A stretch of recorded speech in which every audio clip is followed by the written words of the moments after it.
to Healthy Lifestyle with Lorianne. I am Lorianne Casdia, and today we have our co-host, Vince, nice to see you all. Vince Perrotta. How are you, Vince? Very good. How are you? I'm doing great. Let me just finish my intro, which is our goal at Healthy Lifestyle is to inspire, educate, and empower you to fulfill a healthy, emotional, spiritual, and physical life so you can feel empowered to live the life you have always wanted and dreamed. Welcome to the show. And today we're going to give you some verbal caffeine to light you up with possibilities.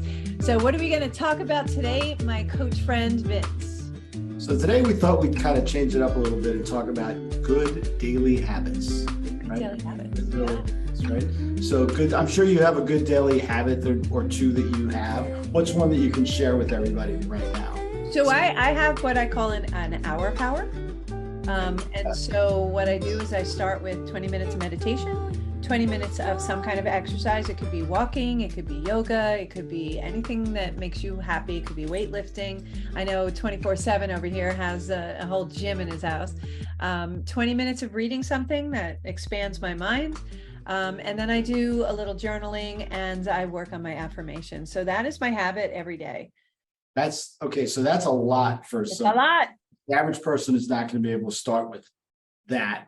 Are you telling me I'm Abby Normal? Wasn't the hump on the, never mind. So if we're thinking about that and the average person wants to start a good daily habit, the first thing they need to do is, what is the premise of a good daily habit? What would you define it as so they know how to start? Yeah, so it start with one thing and add it. I didn't start with all these things at the beginning. I started with one thing. My one thing was starting with the meditation. Okay. If that doesn't resonate with you, when you get out of bed, drink water. That's a good daily habit. Water with lemon in it is a really good way to start your system, cleanses out your system, gets toxins out that kind of accumulated overnight. Another good habit you could do is just get up and take a walk. Take a 20-minute walk in the morning, walk around your backyard, go up and down your stairs, whatever is easiest for you. Just pick one thing that resonates with you. I know that a lot of my clients, I start them with a gratitude journal. Just write down 10 things you're grateful for, not super huge. It doesn't have to be huge. I'm grateful for my pillow. I'm grateful for my blanket. I'm grateful for heat. I'm grateful for hot water, hot running water, things like that. And as you start that, what a great way to start your day, because now you're looking at things that are already surrounding you, you already have access to, and how grateful can we be for that? We're very fortunate people. So it feels like a good habit is kind of setting the table of positivity before you kind of get your day going. Yeah. Well, we start our day, on a good foot. So, just try not to hit the snooze button. Try to, when it goes off, just get up. Get up. When we're snoozing, we're procrastinating. When we're snoozing, we're doing justifiable excuses, right? So we want to get right up and start something in a positive way that gets your blood going and gets you excited for the day. Well, I liked your first one. You said you spend 20 minutes of medication to No, get meditation, not medication. 20 minutes of meditation. So I'm assuming that in that 20 minutes that you're taking the time to kind of, you're not really clearing your head, right? Because you just woke up, you just opened your eyes. So I guess are you thinking about the day? Are you focusing on what you want to do? What does that meditation involve? So it's the intention. I'm setting the intention for the day. What am I going to accomplish that day? What should I accomplish that day? We all have our to-do list that we want to do, but sometimes we need to really look at what should I do? And we get guidance when we meditate. So by starting your day doing that, you kind of get the guidance of, oh, you know what? Somebody's like, your name came up one day and I picked up the phone and I called you and I was like, hey, Vince, what's going on? Blah, blah, blah. We had a conversation and we really needed to have that conversation that day. And because it came up really strong in my head, I knew I needed to make that phone call. So sometimes that comes up in a meditation. And sometimes it's just starting your day off being grateful and seeing what the day brings you. You ever start your day and say, okay, let's see what the day brings me. That's kind of what you do in a meditation. You set your intentions for the day. You're kind of opening yourself up to the day that's ahead. Mm-hmm. And doing it on a positive. Okay, that's good. So, all right, you mentioned this thing called an affirmation. I wrote it down when you said it, an affirmation. What is an affirmation? An affirmation is a statement that you're affirming your desires. You're putting it out there as a want. It kind of goes in collective, not kind of, it does go in sync with law of attraction. So you affirm that you want to do something, you want to be something, you want to attract something. So a good affirmation is, I am so happy and grateful that I now have high paying clients who are raving fans. That's a really good affirmation.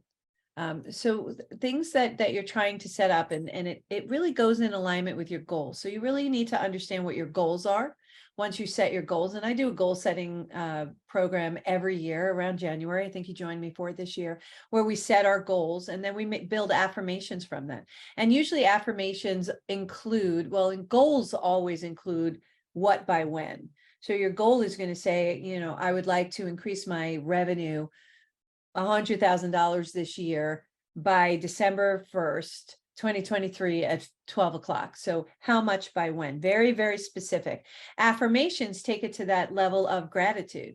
I'm so happy and grateful. You always want that happy and grateful, or some kind of expression like that you resonate with about whatever what you're affirming. Okay, That so makes sense. yeah, that helps, because I guess I would think about the things that are important to me, that I've set out as objectives, that I've set out for my achievement. Now, do I take that whole goal, because it sounded like you broke it down a little bit. You took kind of a little sub piece of it and said, I'm going to focus on this, and my affirmation is focused on that in the positive. I'm going to think in the positive sense. I'm going to do this, or I'm really happy about this. Yeah. So what you're doing is you're putting out with specificity. The more specific you are, the more likely you are to get it, because you're really clear. So if I say to you, Vince, I want more money. Universe will deliver $1. That's more money. So they did their job. See, the law of attraction says they have to give you what you ask for. That also means you have to take steps to get you there. It's not like I'm going to sit at home and wait for $100,000 to come. You need to take the steps to get that as well. But if you're specific with what you're looking for, it comes back. So I specifically said I was looking for the Lexus that I have.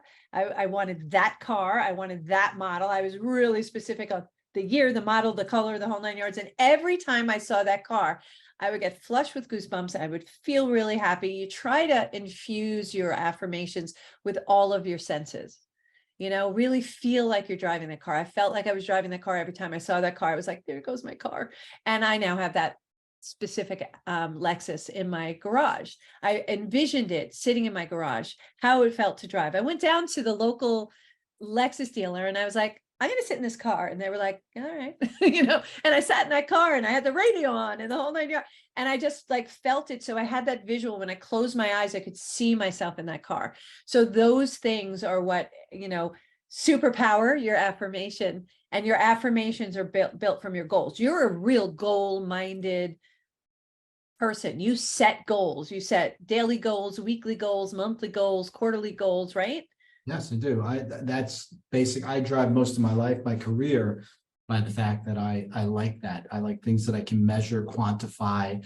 Yes, I do like to exercise. You mentioned that earlier, but even in my exercise, I have to measure kind of what I'm doing. If I'm walking, am I walking 5-10 minutes more this week than last week? Am I, going, faster than I did the previous week? Whatever it is, I like to be able to measure it and, know that I'm doing better and getting better. Why do you do that though, Vince? Well, so I can eat yodels. And Twinkies, because that's I envision myself in the aisle at the supermarket and I see the Drake's cakes in front of me and there's the yodels and the ring dings, and I envision myself eating them, and that makes me really happy. It's a positive affirmation. I love the positive. I am so happy and grateful that I have yodels and Twinkies. Yes. And this is Healthy Lifestyles with Lorianne. That's right. Please tune in every week. Sponsored by Drake's. So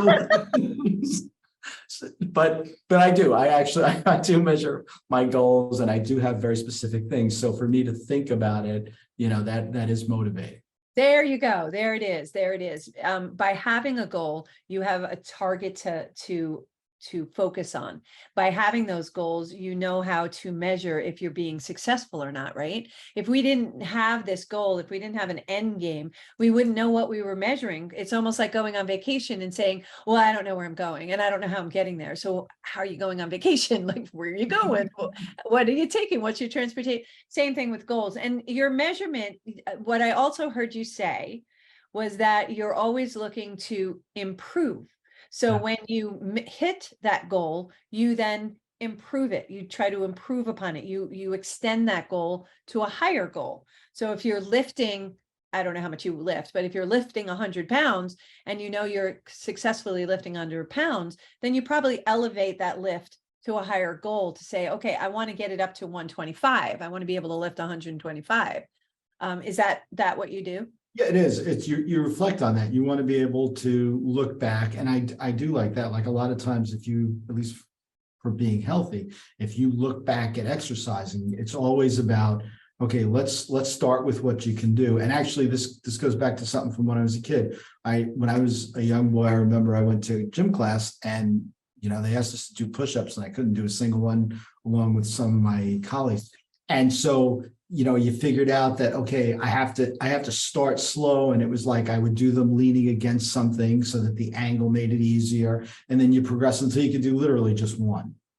And then you kind of push until you could do maybe one and a shaky two. And then that progressed on. But it was great to be able to say, well, I used to do them leaning and now I'm doing them the right way. And then to get to the point where you could do them, now you start doing them in sets. So it just it was like one thing just propelled you to the next plateau of success. Yes. And what I love about what you just said is you were looking to do one, not 100, one. And that's where a lot of people make mistakes, is that they overassert. They're like, oh, I'm going to lose 50 pounds by the end of January. That's on January 1st. Okay.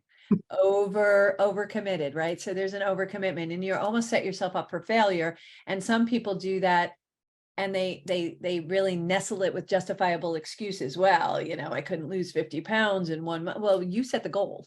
So you set the goal at a reasonable, it's a smart goal. It's reasonable. It's attainable. Can you work up to one? Yes. And I love how you stepped it up. You didn't go right down to try to go one in the appropriate method. You went, maybe bent your knees, you did it in an angle, you did it a little bit at a time till you got to that professional one. Then you built upon that. But I think the dirty secret is that when you have a goal, you don't do the goal, right? You do little things that it's almost like a staircase that you're kind of like a little bit at a time, right? So if you're in sales and you want to get more sales, you could say, I want to get $1 million client. That's fantastic. But if you haven't closed your first $10,000 account, the $1 million is going to be impossible. Sure. Right? But it's not impossible if you say, I want to get $1 million account, but I'm going to start by learning how to do it. So I want to try and get some small wins. Yes. And then I begin to learn. I have a couple of clients who are speakers. And this particular one that I'm thinking of was upset because they had like 5 people show up to an event for them. And I'm like, oh, that's so good. And they're like, but it was only 5 people. And I was like, yeah, but this is the first time you're speaking. Were you nervous? Yeah. Did you deliver it the way you wanted? No, I could have done better. Well, you only did that in front of 5 people. So in your mind, you crashed and burned in front of only 5 people. Just imagine if you had that 1,000 people you wanted from the get-go. You're not up to that level. She would have had a heart attack if she had done that in front of 1,000 people, right? So we do things a little bit at a time. So to me, 5 people, you're speaking to exactly who you're supposed to speak to. 2 people, you're speaking to exactly who's supposed to be there, and you learn and you learn and you learn and you prove and you get better. And then the next time it's 15 people, and the next time it's 20 people, the next time, and you just grow with it. And then the overnight success, the 20-year overnight success, you're now speaking to thousands of people. Yeah, that's really funny because I think that's one of the things people fail to realize. And I've heard more successful people begin to think and express what you just said. Yes, it was the 20-year overnight success. because people always say, oh, all of a sudden that person was on the, like, look at what happened. No, they were doing that for such a long period of time. And now they are where they are. And it's funny that I'm going to go back to your weight example. My constant to myself, not to anyone else, I didn't gain that weight in a week. So I can't lose it in a week. I put this weight on over a few years. Yes. So I need to give myself a little freedom to fail in a good way, right? Because failing isn't bad. So you fail in a good way. And if I think positively, you know what? I'm walking around the block and I wasn't walking around the block. I don't care that I didn't lose any weight, but I walked around the block. That was something I wasn't doing. And then you kind of start to stack those things on incrementally. And you see, to me, but like you see 0.2 of a pound, you're like, that's progress. Yes. Could have been heavier, right? Yeah. I could have been not active and still gain more weight. Yes. I didn't get, even not losing weight, I didn't gain anymore. Yes. That's how I am. Like, find the positive in there that's kind of motivating to. Always look at the positive, because that's what will motivate you to stay in there. And the other thing that I heard you say, and which is dead dog on, the first step is awareness, right? So you have to be aware you need to lose the weight. You have to be aware that you have to take a step at a time, one step at a time, one baby step in front of the other. But the other thing is consistency. If you need to stay in the game consistent, if you walk a day and then expect you're going to lose 10 pounds, not going to happen. But if you walk or run or lift or go to the gym and you're consistent with it, it becomes a habit. 21 days to make a habit, 90 days to create a lifestyle change, right? Some people would say 76 days takes to create a habit. I will tell you that 21 days gets you on that roller coaster that makes you want to continue, because you get that good vibe to it.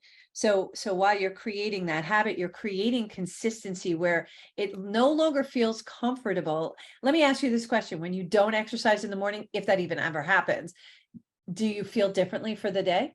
I really do. And it's a palpable feeling for me. Like, I physically feel the difference. And it's funny because I worked with a guy who was, he tried out for professional football teams. And we were in the same company working together.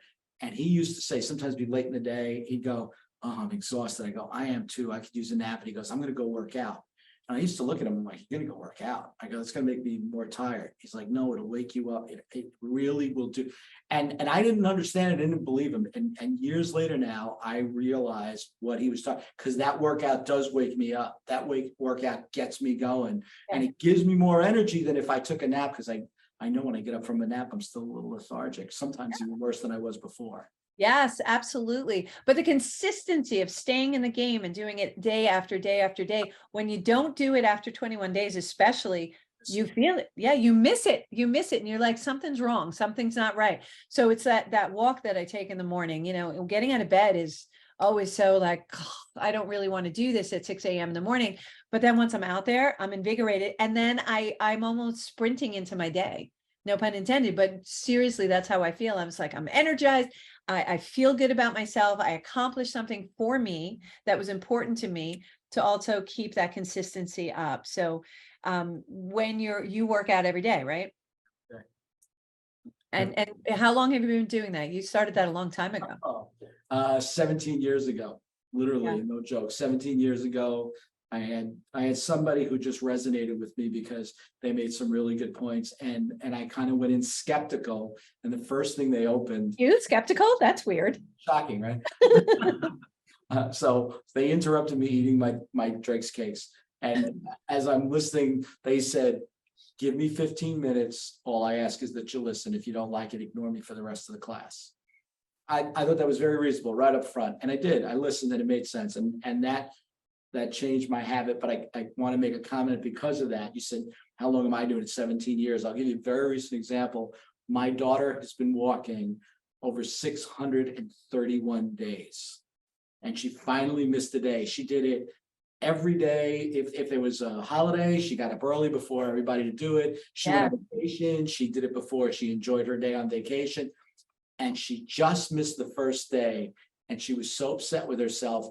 And we talked about it, and she said, you know what? She said, I missed it and I was so upset, but now I'm never going to miss it again. And it would like almost re-upped her interest and reinforced her commitment to her own health. And I thought that was just wonderful. She Yeah. didn't look at it as, oh my God, I broke it. That's it. It was like, it happened, but I'm never going to do it again. Yeah. She didn't like the way it felt. She was so successful. She Yep. broke her own, her own rhythm. Yes. And yeah, she got back in the game. And that's really important. Even if we do break it, if we do have a miss, if things happen, life happens. And she had been so consistent for so long. But by getting back into the game, she's reaffirming, like you said, her commitment to herself. And isn't everything that we do, setting goals, doing affirmations, isn't that all about to ourselves? It really isn't anything about anybody outside. It's to ourselves, for ourselves. And that's why I think it's really important to have these daily habits on so many levels. And I think when we get back after the break, we want to talk about how those habits attract abundance in, and how setting goals attract those abundance in. And the law of attraction is interwoven in that as well. Don't you agree? I do agree. Yes. Yeah. Well, we're going to take a short break because that's what we do here. You're listening to Healthy Lifestyle with Lorianne and Vince Perrotta, and we're going to take a short break. Come on back and continue this conversation. We'll be right back.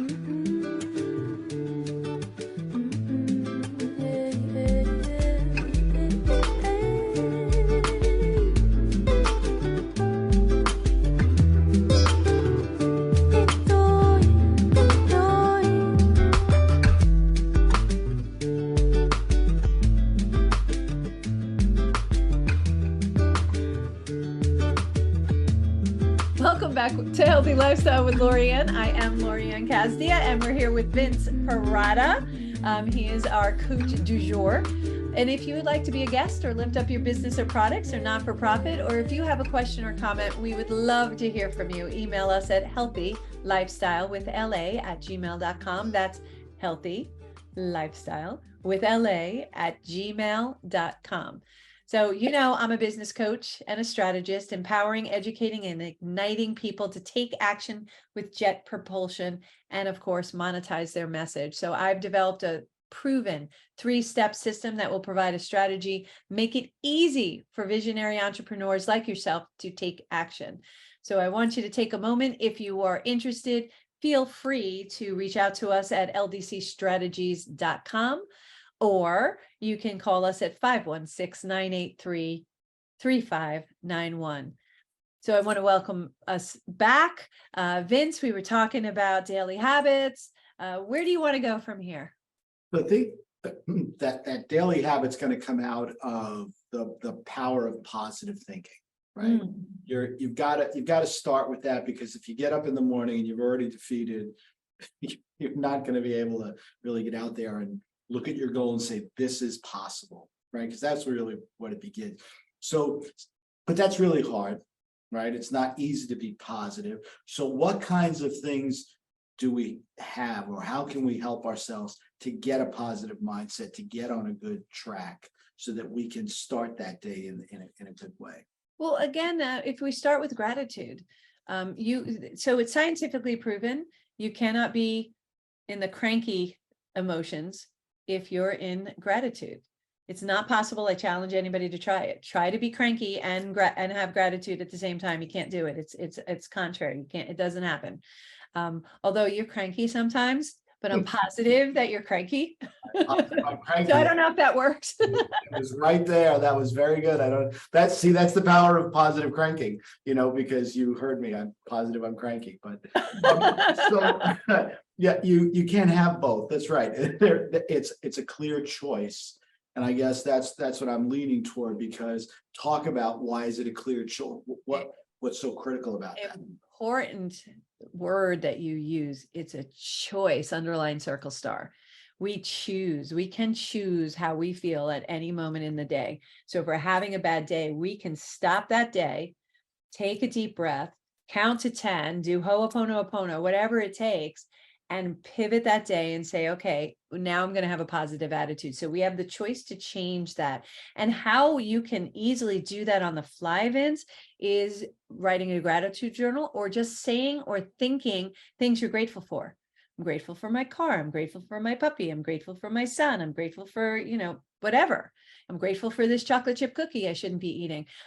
Whatever it is that you're grateful for, and enjoying it, finding the joy in the day will automatically switch you to a better mindset.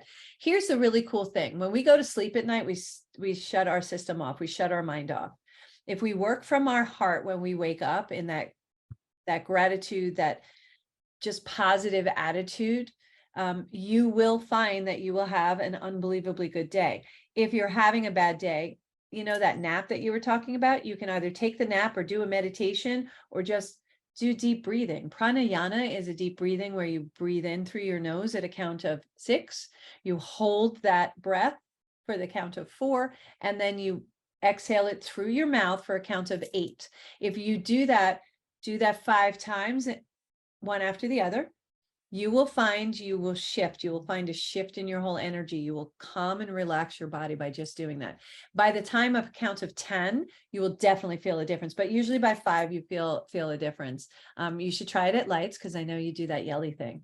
No, I'm kidding. I was just thinking, I don't think I can hold my breath that long, so. Count of you could however much, just hold it for as long as you 5, can. I was with you for 5, but 10 was like, Did I say count of 10? you said that, yeah, by the count of 10, and I went count of 10. By the count of 10, I'm like, Oh, no, count of 10 times doing it. So you're going to breathe in for 6, hold it for 4, exhale for 8. You can breathe in for 6, hold for 6, and exhale for 6 if you want, whatever it is, but there needs to be a rhythm, and it's always better to exhale a little longer than our inhale is. And we want to inhale through our nose and exhale out of our mouths. The holding part just gives us a moment to rest. It's a pause. And also, while you're doing the counting, believe it or not, it's distracting your brain from all the things that are aggravating you. So you know how your mom used to tell you count to 10, just calm down, count to 10. That's actually what the process was, is through the process of counting to 10, we're trying to get off of subject. By the time you get to the number 10, you should be off of subject. With this breathing, if you do this cycle 10 times, not holding your breath for 10, because I can't even do that. If you do it 10 times, by the time you get to 5 to 7, you're usually calm. Your system is relaxing and rested. You're actually putting yourself in a resting state. By 10, you should be good. You can move on, or at least you have a different vision. Doesn't mean the thing that aggravated you goes away. Doesn't mean you're going to forget it. It just means that you're going to put yourself in a more manageable situation where you may have a better reaction. So I call it, controlling your R's. In the equation of where we're taking responsibility for ourselves, E plus R equals O, event plus your response, that's your PowerPoint, is your response equals the outcome. If you could work on your R's and change your response to being better responses, your outcome, you're going to see that you can actually get better outcomes. But if we blow up and then we settle down and we have the outcome, we already have that negative outcome from the blowing up. Now we feel badly that we blew up. We might have said something we didn't mean. So that response is important to that whole process. And that goes back to what you were saying. yeah, and it's actually, I'm not a runner. I want to disclose that to everybody, but my friends that are runners tell me that one of the things they do is they do focus on breathing through your nose and out through your mouth, that it actually helps them as runners to control and drive, continue to push themselves further and further. So that breathing, helps mentally and it helps physically in terms of training. So there's definitely a relationship there. Yeah. So I'm sure when you're weightlifting too, you're breathing in and you're counting while you're lifting that weight, and you're counting. The counting is actually a distraction for your brain to do that. I don't know what I'm doing, drop that thing.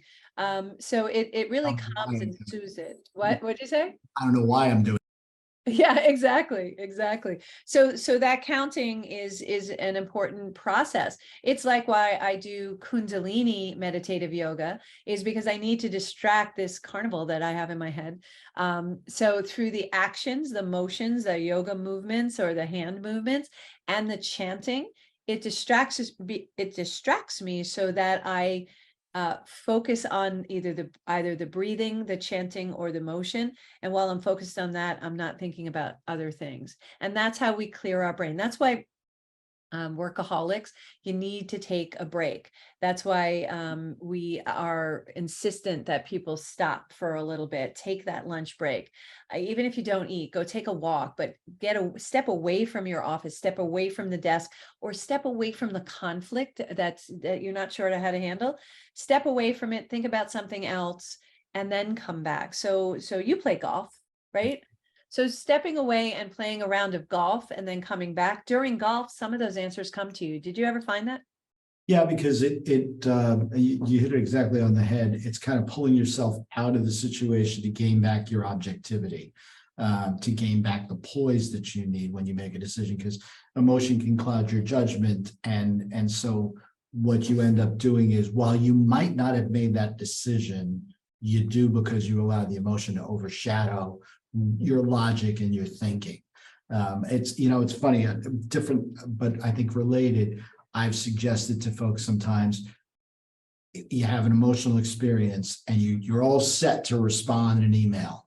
Okay, so you feel like you got to get it out. Well, I encourage them to write the email, but address it either to yourself or don't address it at all, and just fire off whatever you want, but then close it and put it away and read it tomorrow.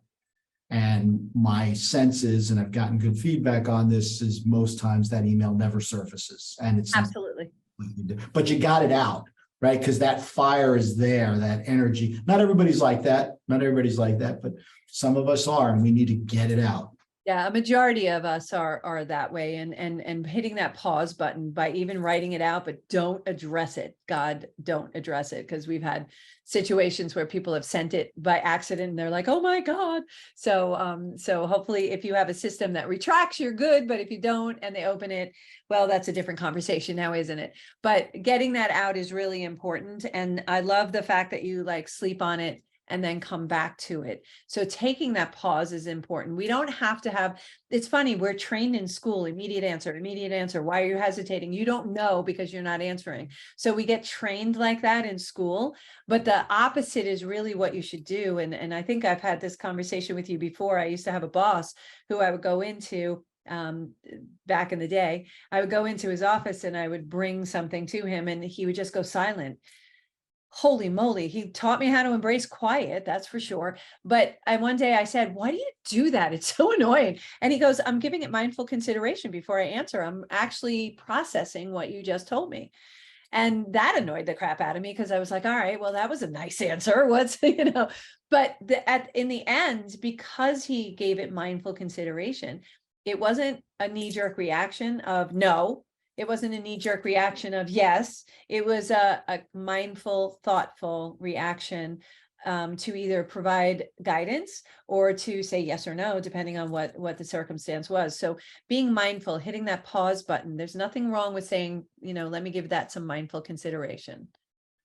That's really critical. You'll make better decisions, and the receptivity to other ideas will go up. I mean, yeah, I just had something this morning in that vein where I read something that somebody had written, and my response was, I wanted to hear the counterpoint to what we were talking about, because my comment was, the best answer is going to come out of hearing everything and being able to put, because I think everything goes together. It's just, you got to pick the pieces out of all the good stuff that you hear, and then you can figure that solution out. Totally agree. Totally agree. And that collaborative environment is always better. The collaborative mind is more powerful than the singular mind. And so allowing that collaborative to go back and forth, because we don't have all the answers and we surround ourselves with really, really smart people. So they might take our ideas, and invariably with my team, I'll throw an idea on the table and thinking, all right, this is a good idea. And they'll make it so much better, Vince. And I'm just so fortunate that, one, we allow it to happen, and two, that they're willing to play, they're willing to roll up their sleeves, jump in and make it better. And I'm sure with the team that you work with, and I know how you manage, so the team you work with, that collaboration is huge. I was just thinking that I had a team that I had rebuilt back in 05, 06, and it was an incredible group of young people. And I say incredible because they were all different. And I mean that no two were exactly alike. And when we were together, I used to let let them run wild. Whatever we were working on, let me hear it. I didn't care. And the one rule I had was, do not put down, condone, or shut down anybody's Agreed. idea. I don't care if you think it's foolish. Get it out, because your foolish idea could be the brilliance that sparks me to think of something I wouldn't have thought of had I not heard those words.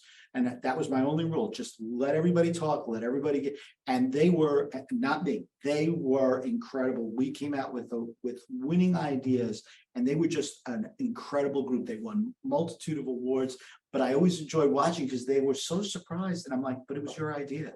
Yeah.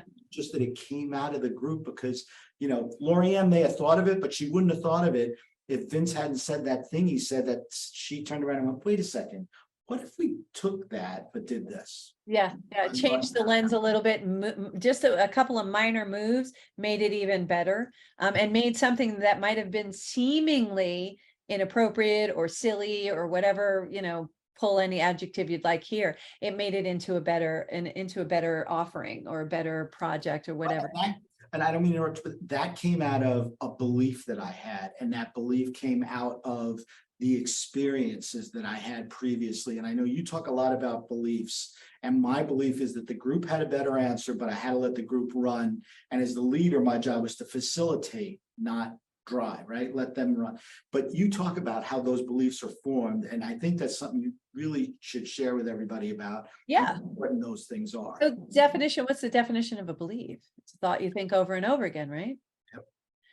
So if it's a thought we think over and over again, that's based on experience, because that's the only way we could have the thought, right? It has to be based in experience. Is it possible that if we have a different experience, we can change those beliefs? Because all we have to do to change the beliefs is change our thoughts.